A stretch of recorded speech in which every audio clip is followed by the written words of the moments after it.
स्वागत है दोस्तों, आप सभी का एक बार फिर से हमारे इस चैनल 12th एग्जाम टारगेट में। दोस्तों आज हम फिर से हाजिर हैं अपने नए वीडियो को लेकर, जिसमें देखेंगे कक्षा 12वीं के लिए केमिस्ट्री यानी रसायन विज्ञान का काफ़ी इम्पोर्टेंट यानी केमिस्ट्री का यह मेरा मॉडल सेट नंबर 2 है, जो कि आपके बिहार बोर्ड 12th परीक्षा के लिए मोस्ट वीवीआई ऑब्जेक्टिव प्रश्न को और उसके साथ आंसर को भी देखेंगे, जो आपके 2022 के एग्जाम के लिए काफ़ी महत्वपूर्ण होगा।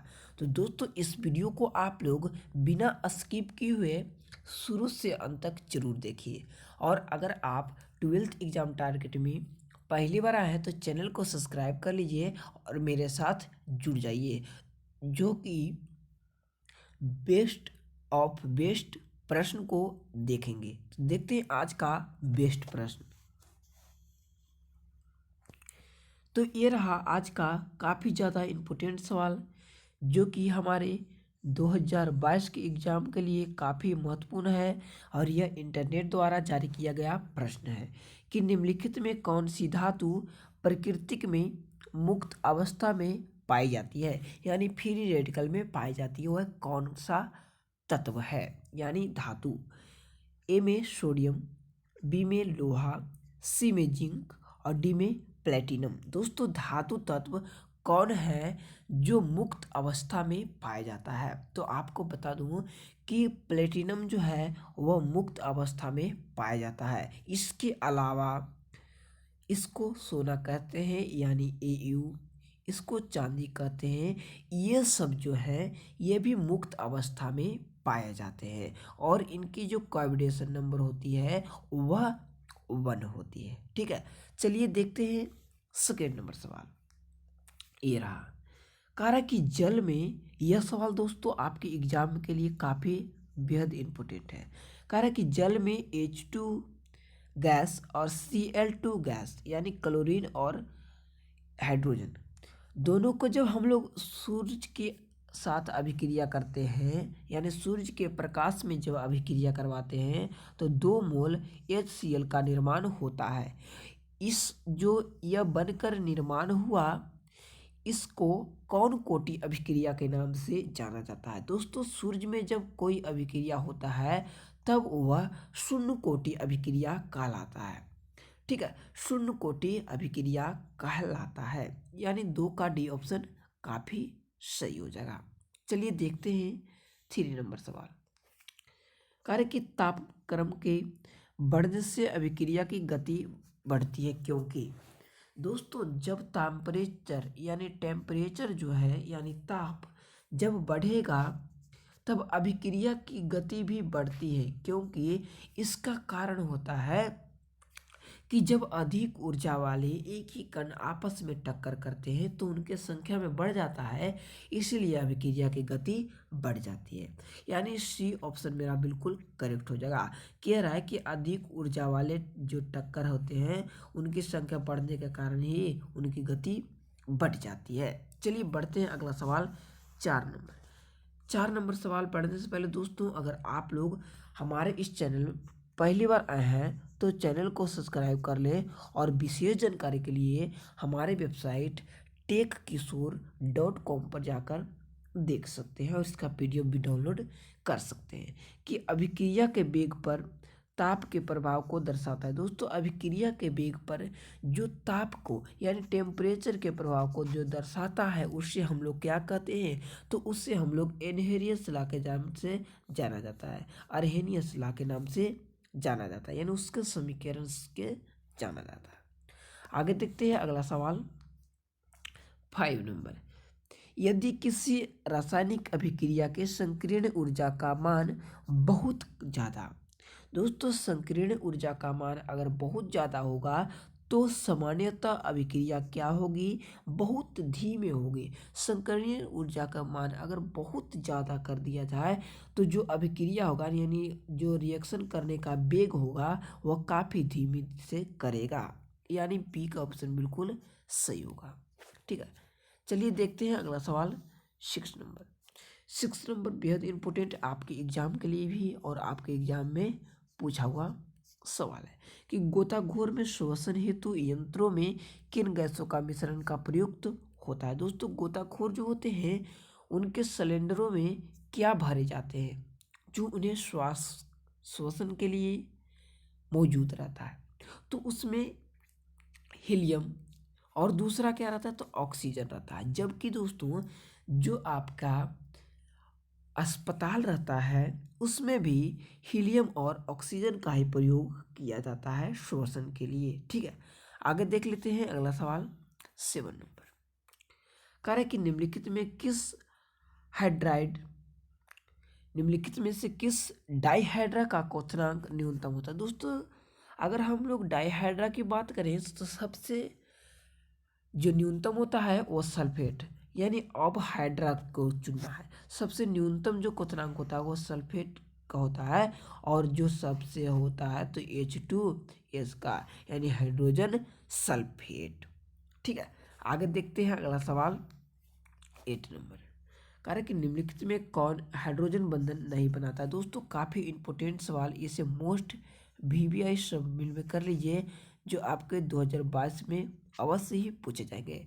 कार्य कि कौन सा हाइड्रोजन बंधन नहीं बनाता है यानी हाइड्रोजन बॉन्डिंग का निर्माण कौन नहीं करता है, तो HCl यानी हाइड्रोजन क्लोराइड जो है वह हाइड्रोजन बंधन का निर्माण नहीं करता है। दोस्तों इसे पाचन में भी उपयोग हम लोग करते हैं जो कि बायोलॉजी में मोस्ट VVI सवाल है।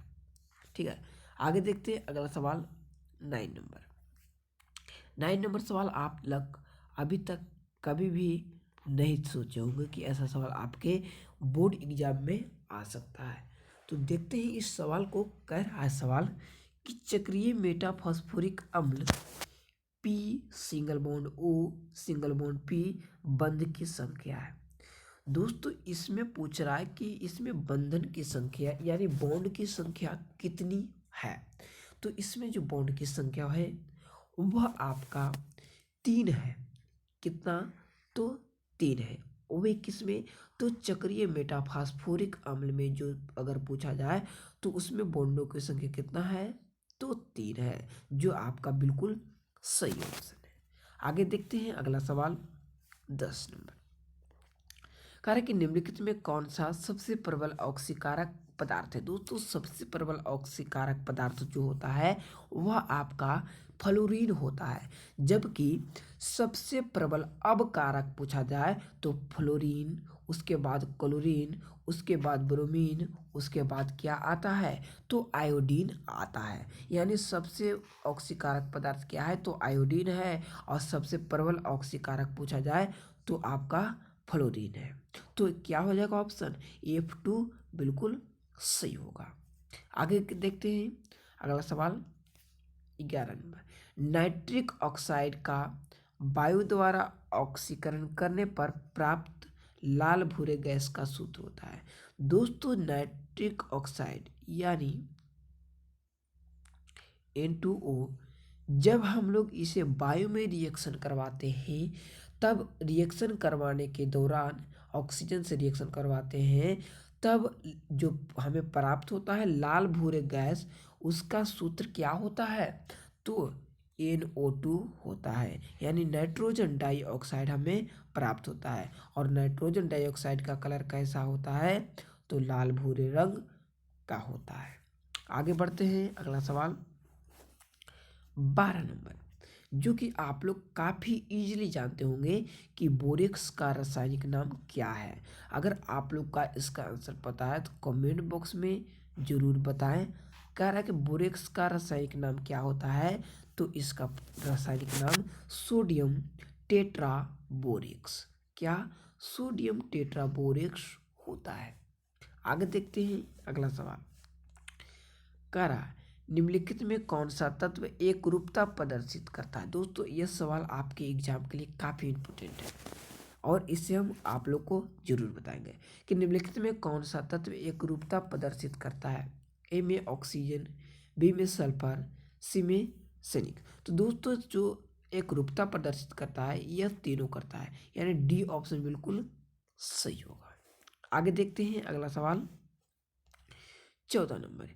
इनमें सबसे ज़्यादा अस्थायित्व किसमें? दोस्तों सबसे ज़्यादा अस्थायित्व जो होता है वह आपका अमोनिया में होता है। और अमोनिया का फॉर्मूला क्या होता है? तो NH3 होता है। यानी ए ऑप्शन बिल्कुल करेक्ट हो जाएगा। आगे देखते हैं अगला सवाल 15 नंबर। कार्य के निम्नलिखित में संक्रमण धातु के जो संबंध में कौन गलत है? दोस्तों संक्रमण धातु के संबंध में कौन गलत है? तो वह आपका प्रतिचुंबकीय, यानी जो डायमैग्नेटिक पदार्थ होते हैं वह संक्रमण धातु के नहीं होते हैं। यही गलत है आपका। 15 का ए ऑप्शन बिल्कुल करेक्ट हो जाएगा। बढ़ते हैं आगे, देखते हैं इस प्रश्न को जो कि मोस्ट VVI आपके एग्जाम में यह पूछ सकता है। कह रहा है कि जिंक सल्फेट ZnS का रंग क्या होता है? दोस्तों ZnS का रंग क्या होता है? तो इसका जो रंग होता है ना वह सफ़ेद होता है। यानी सफ़ेद बोले या श्वेत बोले बात एक ही है। यानी जिंक सल्फाइड का रंग कैसा होता है? सफ़ेद होता है। आगे देखते हैं अगला सवाल 17 नंबर। निम्न में से किस धातु को सिक्का धातु कहते हैं? दोस्तों सिक्का धातु के नाम से कौन जाना जाता है? तो पहला कॉपर, दूसरा सोना और सिल्वर चांदी और कॉपर, जो कि सोना धातु के नाम से यानी सिक्का धातु के नाम से जाना जाता है। बढ़ते हैं अगला सवाल। कार्य कि संक्रमण तत्वों के द्वारा अधिकतम ऑक्सीकारक पदार्थ जो अब प्रदर्शित हो सकते हैं वह कम से कम कितना हो सकते हैं? तो संक्रमण ऑक्सीकारक पदार्थ जो होते हैं कम से कम 8 प्रदर्शित कर सकते हैं। 18 का कितना भी तो बी सही होगा। ठीक है, आगे देखते लेते हैं 19 नंबर सवाल कि अम्लीय पोटेशियम परमैंगनेट रंगीन हो सकता है। दोस्तों potassium permanganate K2MnO4 potassium permanganate का फार्मूला यह होता है वह रंगीन हो सकता है। किसके कारण? तो मोर लवण से वह क्या होता है? तो रंगहीन होता है, यानी उसका कलर उड़ जाता है। बढ़ते हैं अगला सवाल 20 नंबर। नीला कशिश का सूत्र क्या होता है? दोस्तों नीला सूत्र का कशिश आप लोग जरूर जानते होंगे, तो कमेंट बॉक्स में आंसर बताएं जो आप लोग 10th से पढ़कर आए होंगे। आप लोग को नीला कशिश का बताना है, हरा कशिश का बताना है, ठीक है, और पीला कशिश का भी आप लोग को नहीं, सफ़ेद कशिश का बताइए, ठीक है। आगे बढ़ते हैं 22 नंबर। किसी पदार्थ की जो अभिक्रिया की दर होती है वह निम्नलिखित में किस पर निर्भर करती है? दोस्तों किसी भी पदार्थ की जो अभिक्रिया की जो वैल्यू होती है वह किस पे निर्भर करती है? ए में परमाणु द्रव्यमान पर, बी में समतुल्य द्रव्यमान पर, सी में अणु द्रव्यमान पर और डी में सक्रिय मात्रा पर। दोस्तों अभिक्रिया की जो दर होती है वह हमेशा सक्रिय मात्रा पर निर्भर करती है। किस पे? सक्रिय मात्रा पर आपका परमाणु भार जो है वह निर्भर करती है, ठीक है। आगे देखते हैं अगला सवाल 22 नंबर। सेल स्थिरांक की इकाई है। दोस्तों सेल स्थिरांक की इकाई ओम सेंटीमीटर होता है या कूलम मीटर इनवर्स होता है या ओम इनवर्स सेंटीमीटर इनवर्स होता है या आपका ओम होता है। तो दोस्तों सेल स्थिरांक की जो इकाई होती है सेंटीमीटर इनवर्स होती है, ठीक है। आगे देखते हैं अगला सवाल 23 नंबर। अरे किसी विलयन की चालकता समानुपाती होती है। दोस्तों किसी विलयन की चालकता किसके समानुपाती होती है? तो वह आपके आयन की संख्या के समानुपाती होती है। दोस्तों अगर आप लोग सॉल्यूशन चैप्टर नहीं देखे हैं तो इसका पूरा डिटेल सॉल्यूशन चैप्टर में मिल जाएगा, ठीक है। आगे देख लेते हैं अगला सवाल 24 नंबर। 1 कूलम बराबर होता है। इस सवाल को हम बिल्कुल भी नहीं बताएंगे क्योंकि आप लोग को हम पहले ही बता चुके हैं। आगे बढ़ते हैं अगला सवाल। कार्य कि जब किसी प्रतिक्रिया साम्यावस्था को प्राप्त कर लेता है उस समय सेल का ईएमएफ होता है। दोस्तों जब कोई जो अभिक्रिया होता है वह साम्य अवस्था को प्राप्त कर लेता है तब इलेक्ट्रोमैग्नेटिक फोर्स क्या होगा, तब जो उसका इलेक्ट्रोमैग्नेटिक फोर्स होगा वह 0 के बराबर होगा। कब, जब साम्य अवस्था को प्रदर्शित कर देगा तब। ठीक है, आगे देखते हैं अगला सवाल 26 नंबर।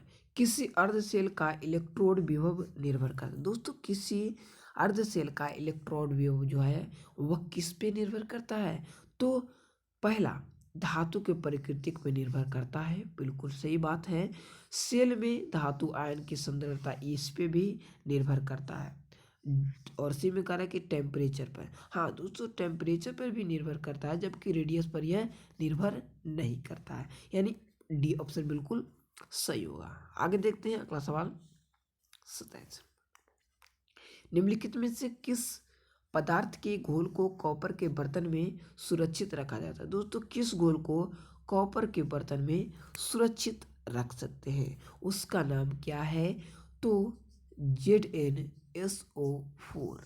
क्या, तो ZnSO4 को हम लोग कौन से बर्तन में, तो कॉपर के बर्तन में हम लोग अच्छे से रख सकते हैं। ठीक है, आगे देखते हैं अगला सवाल 28 नंबर का। निम्नलिखित में से कौन धातु कॉपर सल्फेट के साथ प्रतिक्रिया नहीं करता है। दोस्तों कौन सा ऐसा धातु है जो CuSO4 के साथ अभिक्रिया नहीं करता है, उस धातु का नाम बताना है। तो आप लोग इसका आंसर कमेंट बॉक्स में बता सकते हैं, उस धातु को हम लोग क्या कहते हैं। आगे देखते हैं अगला सवाल 9 नंबर। लीटर बिलियन में विलेय के ग्राम अणुओं की संख्या को कहते हैं। दोस्तों ये सवाल आप लोग को हम सॉल्यूशन चैप्टर में बता चुके हैं, इसलिए सॉल्यूशन चैप्टर को वीडियो देखिए और आप लोग कमेंट बॉक्स में भी आंसर इसका डाल दीजिए। चलिए देखते हैं अगला सवाल 30 नंबर। कार्य कि घोलक की अपेक्षा घोल के हिमांक का मान क्या होता है। कमेंट बॉक्स में आंसर बता रहे हैं। दोस्तों हम पीछे के 5 सवाल छोड़ते हैं जो आप लोग को कमेंट बॉक्स में जरूर से जरूर बताना होगा। कई दोस्तों ने इसका कमेंट भी किए हैं कि ये वाला सही होगा। तो आगे देखते हैं अगला सवाल। सॉरी यहाँ पे गिनती में कंफ्यूजन है। ठीक है, कार्य के राउल्ट के नियम के अनुसार के बी कहलाता है। आप लोग को बता दूं कि राउल्ट के नियम के अनुसार जो के बी होता है वह क्या कहलाता है, तो उसे हम लोग क्या कहते हैं, उसे हम लोग उन्नयन स्थिरांक के नाम से जाना जाता है। ठीक है, आगे बढ़ते हैं और ये रहा आज का अंतिम सवाल। निम्नलिखित में से कौन राउल्ट नियम है, इसका आंसर आप लोग कमेंट बॉक्स में बताएं अगर पता है तो। कार्य के निम्नलिखित में कौन राउल्ट नियम है, कमेंट बॉक्स में आंसर जरूर बताइए। तो दोस्तों आज बस इतना ही और मिलते हैं इसी के साथ नेक्स्ट वीडियो में। और नेक्स्ट वीडियो मेरा फिजिक्स का होगा जो कि बेहद इम्पोर्टेंट प्रश्न लेकर आएंगे। तो मिलते हैं नेक्स्ट वीडियो में।